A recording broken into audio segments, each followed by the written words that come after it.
capsule vous est présentée par Evo Rétro, compagnie techno montréalaise d'accessoires de jeux vidéo, et par la boutique Maixu pour vos peluches et articles décoratifs. Bonjour, Justin pour Ciné Techno. Aujourd'hui, je vais vous parler du jeu vidéo 13 développé par Microïd et disponible sur PC, Nintendo Switch, PlayStation 4 et Xbox One. Le jeu est disponible en magasin depuis le 10 novembre 2020. 13 est le remake du jeu d'action culte en vue à la première personne sorti initialement en 2003. Vous incarnez 13, un homme sans identité à travers une campagne solo aux multiples rebondissements qui est inspirée de la bande dessinée éponyme créée par Jean Van Hamme. Porté par une bande dessinée à succès, donc, le 13 de 2003 a plutôt laissé de bons souvenirs aux joueurs. Je m'en rappelle très bien, j'avais adoré à l'époque du fait de son dosage judicieux entre action et infiltration, de son esthétique BD poussée jusqu'au bout et de son scénario à suspense. Autant de qualités qui, 17 ans plus tard, auraient pu se retrouver intactes, voire être sublimées dans un remake digne de ce nom. Et là, cette nouvelle version ne remplit pas vraiment les critères. D'ailleurs, Microïd s'est récemment fendu d'un message d'excuse à propos de l'état du jeu, assorti même de promesses de patch salvateurs. Donc, avant de charger la mule et de tirer sur l'ambulance, comme on dit, rappelons quelques fondamentaux en ce qui concerne le scénario de 13.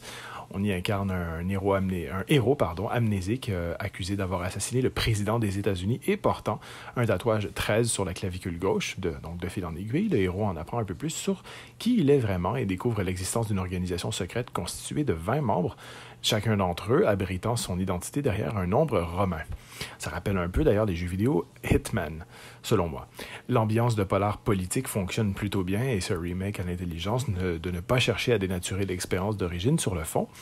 Ainsi, le scénario, le gameplay, les différents niveaux sont repris quasiment à l'identique. C'est une très, très bonne nouvelle. Cette fidélité assure un bon dosage entre action et filtration, puisque tel était le cas dans le jeu de 2003. Donc, on retrouve donc le plaisir d'assassiner en toute discrétion nos ennemis à l'aide de couteaux de lancer, d'arbalètes sniper ou de pistolets munis de silencieux, Donc, de temps à autre, il est permis de se défouler et d'utiliser des mitrailleuses, fusils à pompe et autres lance-roquettes qui sont également de la partie.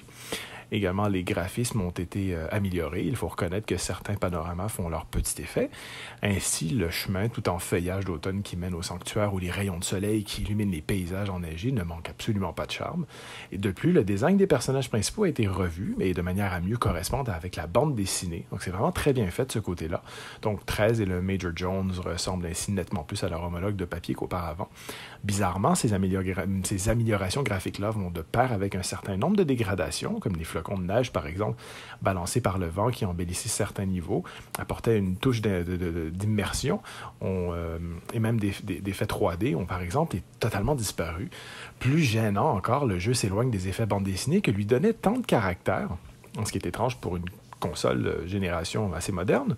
Les apparitions de bordures blanches simulant des cases 3D, des cases de BD sont moins nombreuses. Les cinématiques proposent également moins de découpage en cases. Il y a moins d'onomatopées qui apparaissent à l'écran et le trait de shading a notamment perdu en épaisseur. La direction artistique devient donc plus générique et moins marquante, mais ça se garde davantage. Okay? Le mixage sonore est globalement mauvais, avec des voix soit trop fortes ou soit inaudibles. Pire encore, à partir de la moitié de l'aventure environ, la couche audio lâche l'affaire et part totalement dans tous les sens. Tous les sons se mettent à grésiller horriblement, alors que d'autres, à d'autres moments, manquent tout un tas de musique et de bruitage. Donc, ils me paraissent très lointains. Et évidemment, on doit également faire face à de nombreux bugs graphiques. Certains sont bénins, comme ce message de didacticiel qui reste indéfiniment affiché à l'écran et qui oblige à recharger un point de contrôle. Ce message niveau terminé, donc, qui apparaît à l'écran alors que les ennemis sont encore en train de nous tirer dessus. Ces éléments qui flottent au lieu de reposer sur le sol, donc ce policier suspendu dans les airs comme par magie, ou encore le crochetage des portes qui s'affichent en plein milieu de l'écran, plutôt que sur la serrure. Donc, c'est étrange. La sélection d'armes plante par moments, certaines alertes se déclenchent de manière totalement injustifiée en infiltration. La palme du ridicule, attention, revient d'ailleurs à la mort des soldats qui se déroule bien trop lentement. Évidemment, on n'est pas dans Max Payne, mais on dirait bien parfois, il tombe presque au ralenti avec, ça se termine avec une espèce de pause de combat totalement inappropriée pour quelqu'un qui vient de se prendre une balle dans la tête, par exemple.